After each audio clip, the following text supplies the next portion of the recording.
And also, guys, I forgot to tell you all,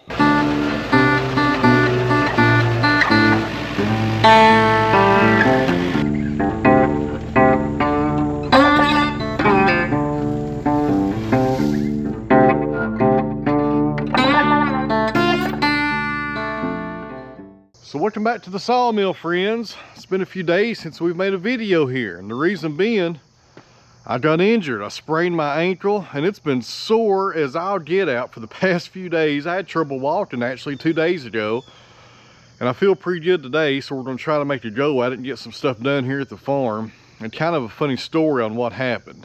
I'll tell it here real fast. I was up at the chicken house over the weekend feeding the chickens some scraps, had them out free ranging, and I was walking away from the hens. I was probably 20 yards away going up toward the old sawmill building. And I look behind me, and here comes that rooster. Now, this is his first year of being here. We got him a few months ago. There he is hollering. He knows I'm talking about him. But we didn't know he was a rooster. We thought he was a hen. That's what happens when you get your chickens at Tractor Supply. You never know what you're going to get. So anyways, but for the past few weeks up there in the garden area, he's been stalking me. He's not came at me or nothing like that, but he's keeping a close eye on me. And so the other day, I was headed up to the sawmill building like I was saying. I look behind me, and here he comes flying after me. And I thought to myself, well, this is the day he's going to test me. So I got to stand my ground. I'm not going to run from a rooster. So I lean back, and I kicked the snot out of him. I didn't hurt him, but he knew I was there. I kicked him pretty good. And when I came back on my right foot after kicking him, I stepped down into a hole and twisted my ankle. So long story short, I got hurt by the rooster without the rooster even touching me, so he gets the last laugh on that, and hopefully he has learned his lesson and he won't try that again. My wife is up there every day, and he's never messed with her, but I don't know why he doesn't like me for some reason. Maybe it's the beard, who knows. Let's get started, guys. Hopefully today will be a better day and I can get around here without limping all day. But if you see me limping on camera, you guys know why. Grab a few tools that we're going to need today, and one of them is the grease gun kit. I always try to keep this with me, and a socket set. And I tell you what, if I was designing a side-by-side, I would put toolboxes built into it somehow, either in the bed or maybe under the bed, kind of like a flatbed truck has. That would be nice to have right there. Maybe one day. Good old mama cat. Hello, mama. You gonna talk to us today? Maybe later? Okay, maybe later. I won't hold my breath. And also, guys, I forgot to tell you all, over the past few days, while I was nursing this sore ankle, the contractors showed up and put that wall up down at the barn. Let me show you guys some footage from that, and I'll see you down there. You guys hang in there.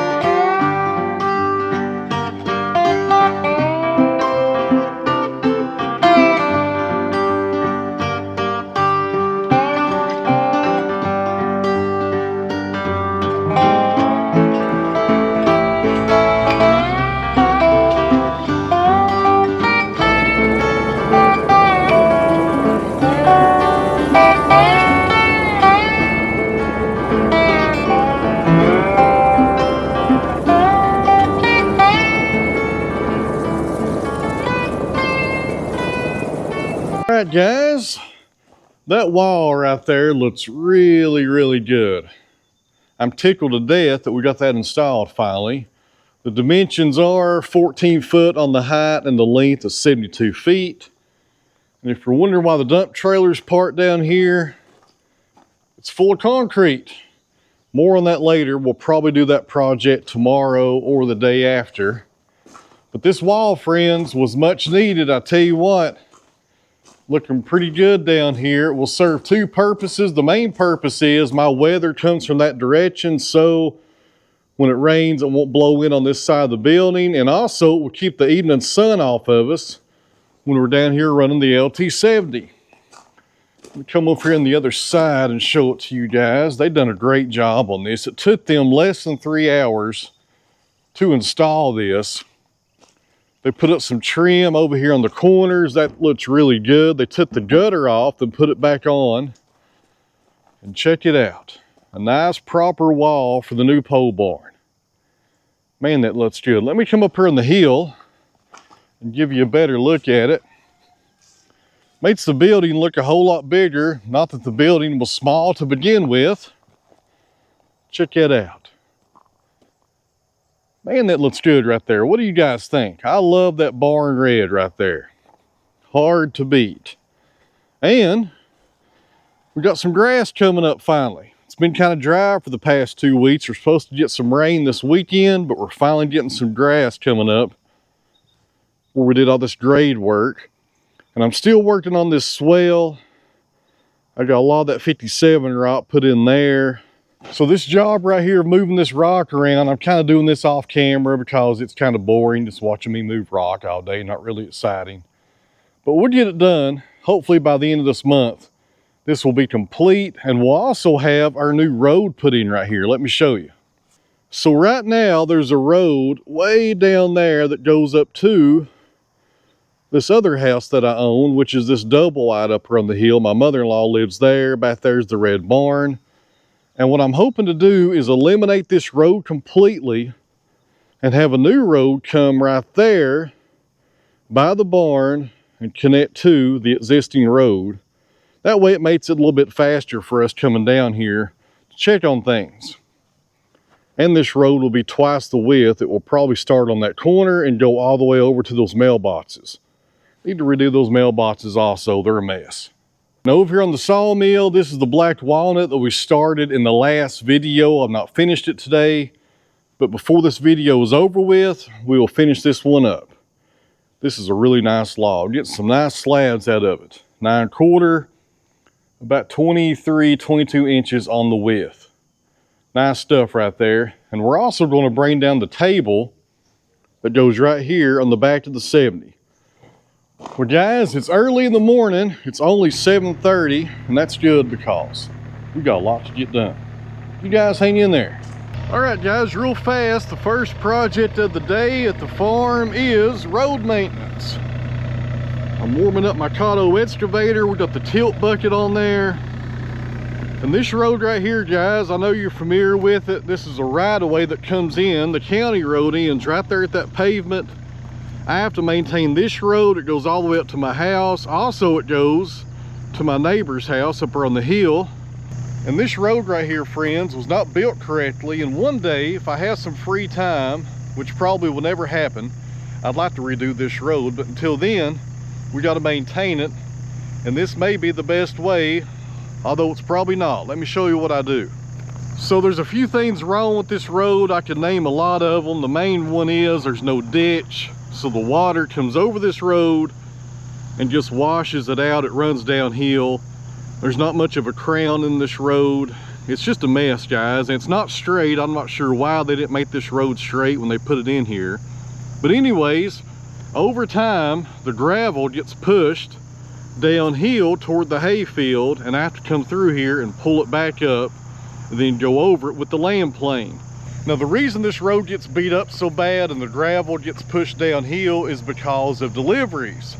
More so Amazon than anybody. My UPS guy's pretty good. The FedEx guy, he drives pretty fast down through here, but the UPS people, I'm sorry, the Amazon people, they get over here on the bottom side.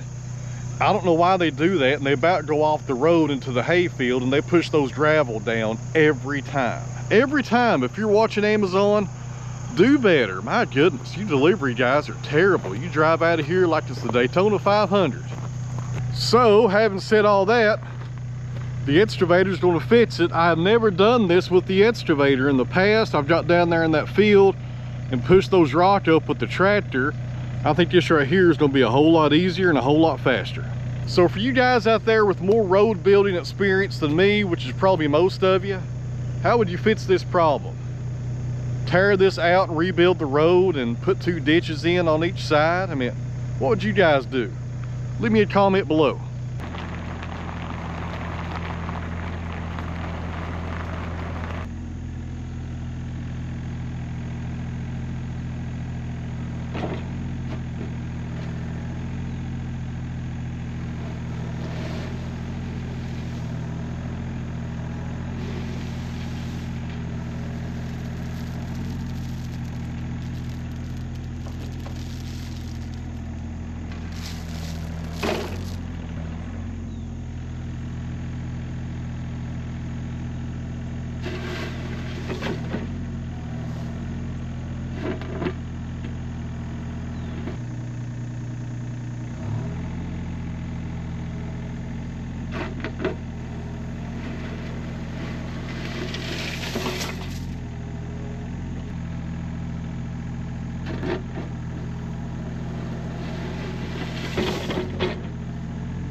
So we just finished up the excavator work on this road. Got all that gravel pulled up.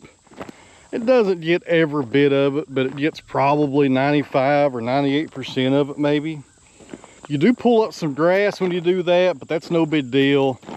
These larger clumps I will pretty much just pick up and throw over in the hay field, and the rest of it will get grinded up when the land plane comes through here. But as you guys can see, that's a lot of gravel that gets pushed down this side of the road and pretty much doesn't get used. A lot of rock right there. And nowadays, guys, if you watch this channel for any length of time, you know gravel is expensive. And looking down through here on this side, you can see it a little bit better, what I was talking about earlier, how this road comes down and just goes straight over right there toward the hayfield. That's not a proper crown at all. The entire road goes downhill. There's no crown in the middle at all. I need to fix this one day, probably sooner than later, but I've been saying that for about 5 years now. But in the past, I didn't have an excavator, and that's gonna make that job a whole lot easier.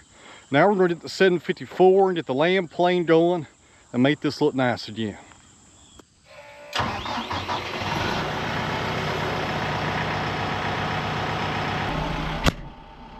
So I was just thinking, before we make our passes on this road and get it tidied up, I might as well head up here to the mother-in-law's house and do that driveway also. It's not in bad shape, but we got a lot of rain about 3 weeks ago and it washed some of it out, so one pass with the land plane should make it better. And a lot of guys use box blades for stuff like this, and this land plane, friends, is where it's at. I'll tell you what, I have a box blade, I never use it. The land plane does everything that I need it to do as far as maintenance on the driveway. Now a box blade does have its place, don't get me wrong, I'm not selling mine. But a land plane, as far as gravel maintenance goes, in my opinion, it's hard to beat. I've also got some grass and some junk growing up right here in the middle of the road, and that land plane should take care of all that. The key word is should. Man, that's a good looking pole barn right there.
All right, guys, just finished that up.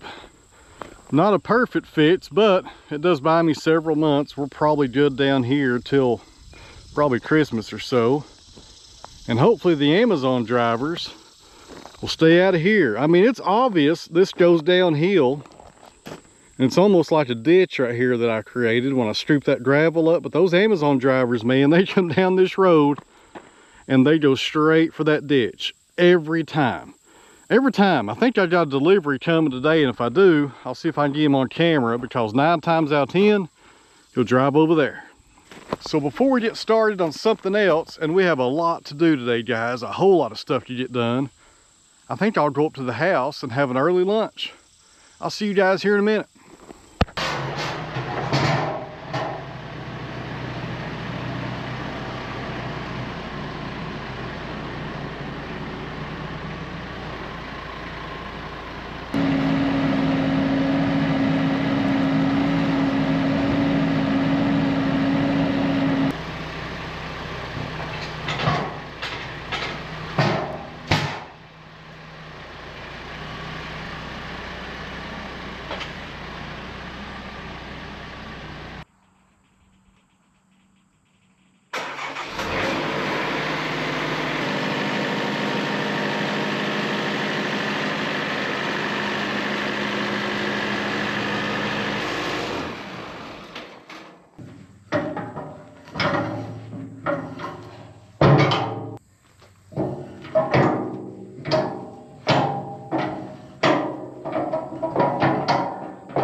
So this is the black walnut, friends, that we started in the last video. It's been sitting on the mill for about 2 or 3 days.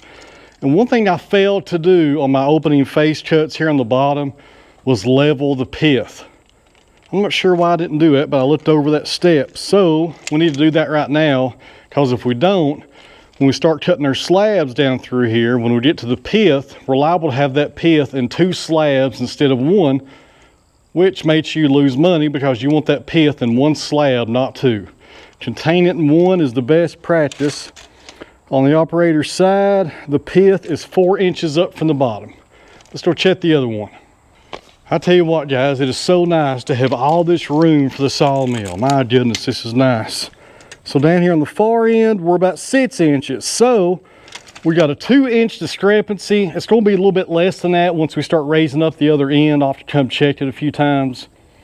But since we didn't do that to begin with, or I didn't do that to begin with, you guys knew better, I didn't, we're going to have to fix it. So we'll come down through here, we'll make some cuts, and we'll go ahead and work our way all the way down to the pith and make that cut. And then we'll flip this over because we've got to level out the bottom at that point, because if we don't, we're going to have a wedge left over. We're going to have a little bit of waste because of that, but that's better than losing the slab altogether. I should have done this to begin with. Why didn't you guys tell me? All right, friends, before we open up this log and finish it off, I need to tell you guys about this Homestead Conference. I'm looking at my phone because I'm terrible at remembering the dates. Now, this conference is September the 13th and 14th in Charleston, West Virginia.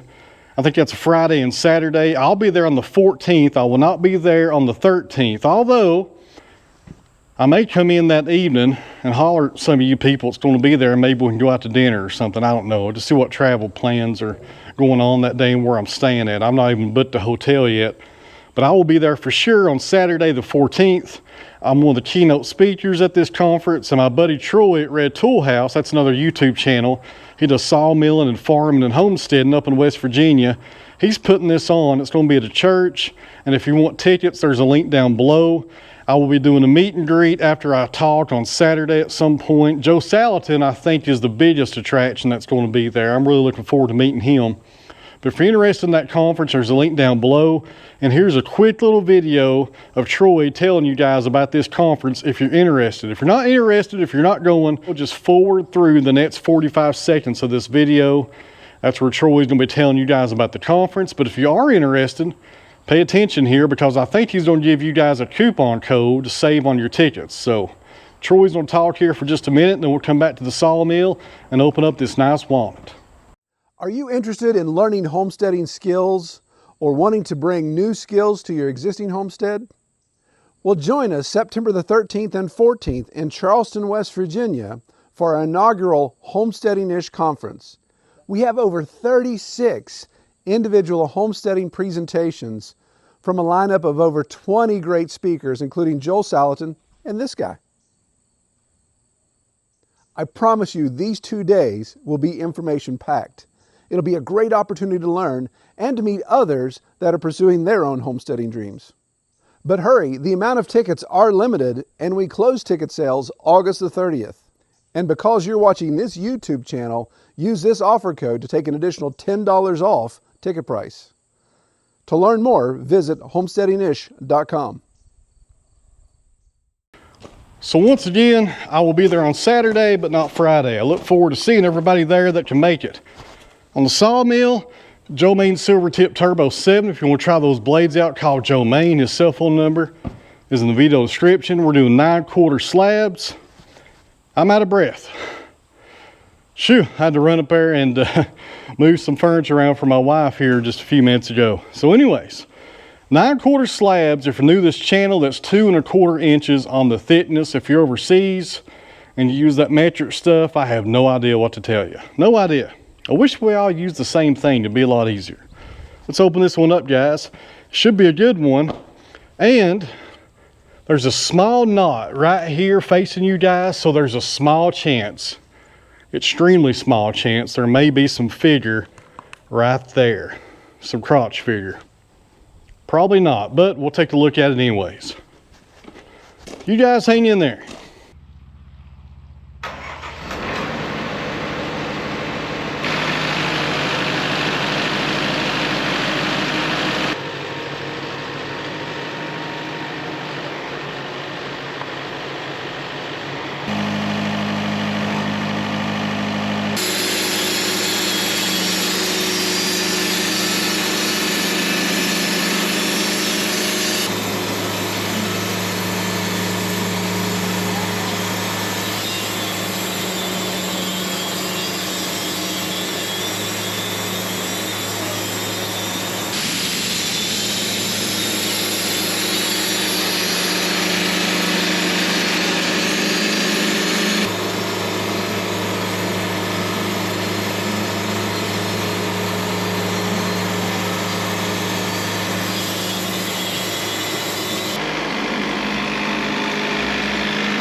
Well, my goodness, it's happened to us again. Somebody has drove a nail in our log. Man, I hate when this happens. Right there it is. I'm not sure if you guys could hear it. I'll try to do a rewind and show you guys what it sounds like if it came through on the audio. If it didn't, a lot of you guys know what it sounds like anyways. But right there, friends, is a good sized nail, and it really messed up that blade because it dived just a little afterwards. Got a lot of waves in it right there. We'll have to clean that up once we put a new blade on there. Now, something you always got to remember, after you pull the metal out of the log on the sawmill, go to the last board that you cut and make sure you get the metal out of it also. You don't want to dry this and send it to a customer. Then a year down the road, he runs this through his planer and it hits a blade or a helical head blade, even worse, and it messes up their planer. Then they got a bad day also. You want to fix this right now so the problem is gone forever. And wouldn't you know it, my tools for getting metal out of logs are up there at the old building.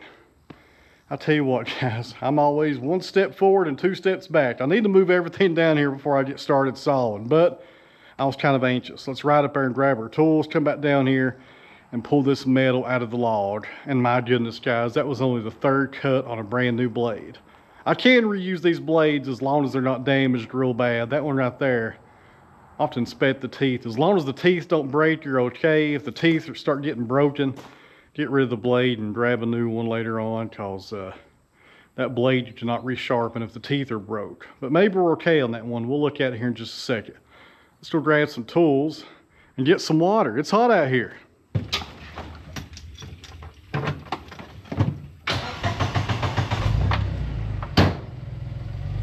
And I'm low on gas in the side-by-side. Can't have nothing.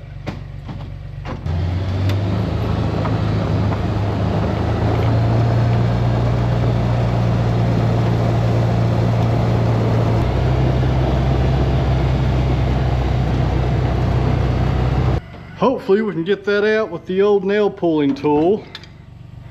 Usually works pretty good. Also grab my scraper. Need that sooner than later.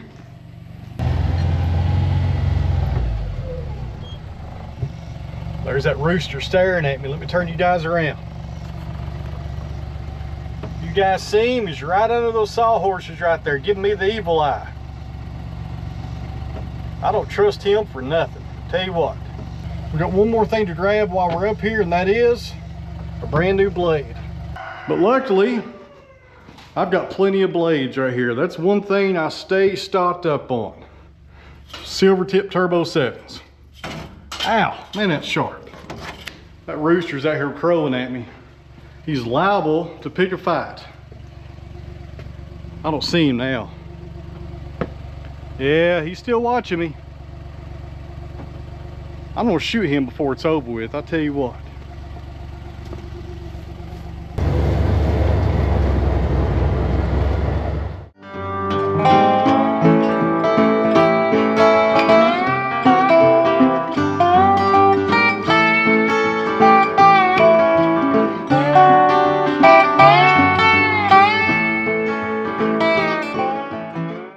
So the blade doesn't look too bad. Nothing's broke as far as the teeth go. I think I'll be able to resharpen this and reset it and use it again. I just hate this is a brand new blade and that was about the third or fourth cut that I made with it, but that's the way it goes. There's my high-tech dust collection system I have down here at the barn. That actually works pretty decent right there. It's not too bad. So this is what we pulled out of the log, this little screw right here. Check that out. And it broke when I was pulling it out, so I had to dig in there a little bit deeper to get the rest of it out. And hopefully it doesn't have any friends. My goodness, I tell you what, that little screw right there can cost somebody a lot of money right there. I don't know why you'd put any kind of nails or screws in a tree to begin with. So I did an Instagram story about this little screw right here. If you guys ever see anybody putting a nail in a tree, go grab a 2x4 and whip the tar out of them. I tell you what, man, That right there could cost a sawyer a lot of money. There's no reason, in my opinion, to ever put metal into a tree other than maybe trying to do some kind of arborist work where you're trying to heal over a wound or something, or put a bolt through it to keep it from splitting, then you take it off later. I've seen guys do that before, but other than that, don't do it. You guys with tree stands, don't put nails and screws in trees. I've seen that before myself as well. Man, I tell you what, trees are one of the best resources we have on this world. I don't know why anybody would want to put some metal into it. Makes no sense.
All right, guys, got that one finished up, and thank goodness, no more nails. This slab right here on the top is the one with the pith in it, right there in the center.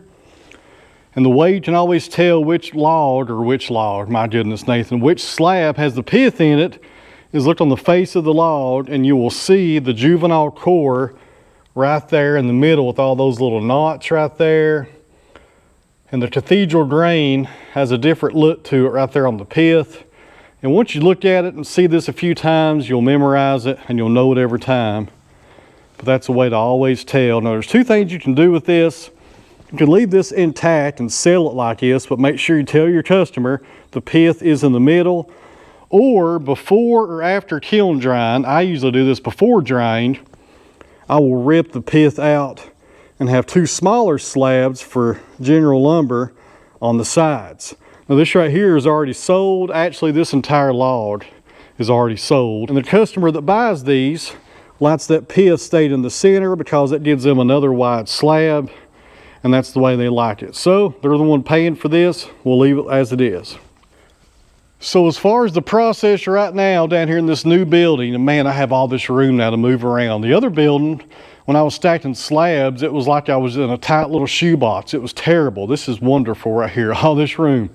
So we're going to dead stack these on Mr. Cotto on the pallet forts over here on the loading arm side. And the buyer will probably be here by the weekend more than likely. It's a wholesale purchase. And what I mean by that is I sell them wholesale to a customer. He takes them back to his business, air dries them, kiln dries them, and then he resells them at that point. He gets them a little bit cheaper because they're green, and I get them out of my hair, and I ain't got a fool with them. So that's one way I like to do business here at my sawmill. I wholesale a lot of the stuff you guys see me saw on this channel. And since he's going to be here probably the next day or two, I'll dead stack these because they'll be over here in the lean-to. There's no sense in putting stickers between them because he'll be here with, probably by the weekend he'll show up. But having said that, there's a little bit of spotting on this one. But having said all that, I still hold on to some of these and kiln dry them and sell them to a small little niche that I have as far as customers go in Northeast Tennessee.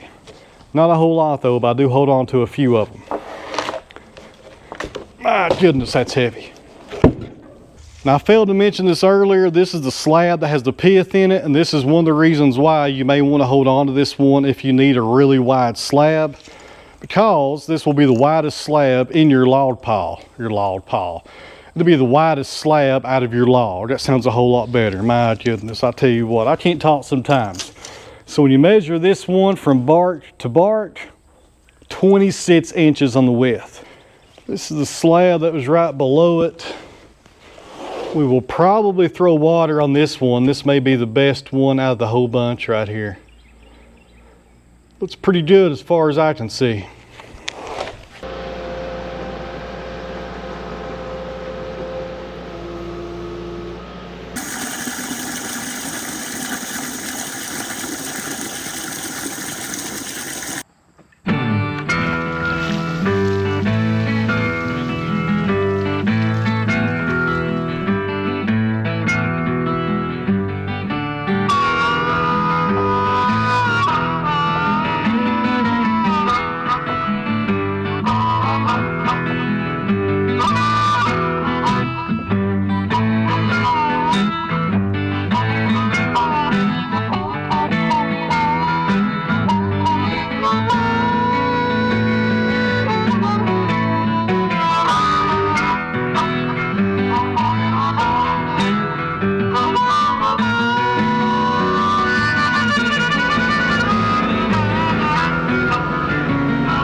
All right, guys, I guess I'm done for the day. I need to go in the house, eat some dinner. I think we're having BLTs tonight.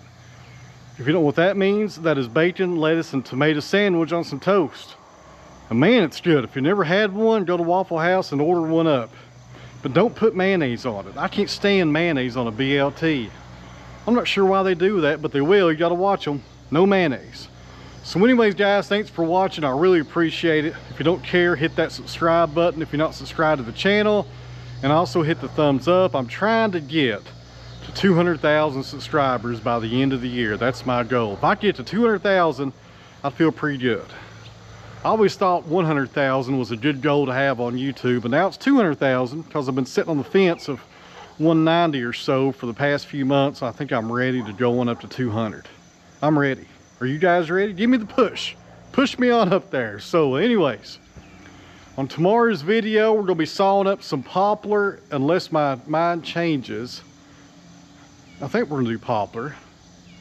Or was I gonna do some pine? I can't remember. I had the order wrote down on my sawing tomorrow. I can't remember what it was. It was either pine or poplar.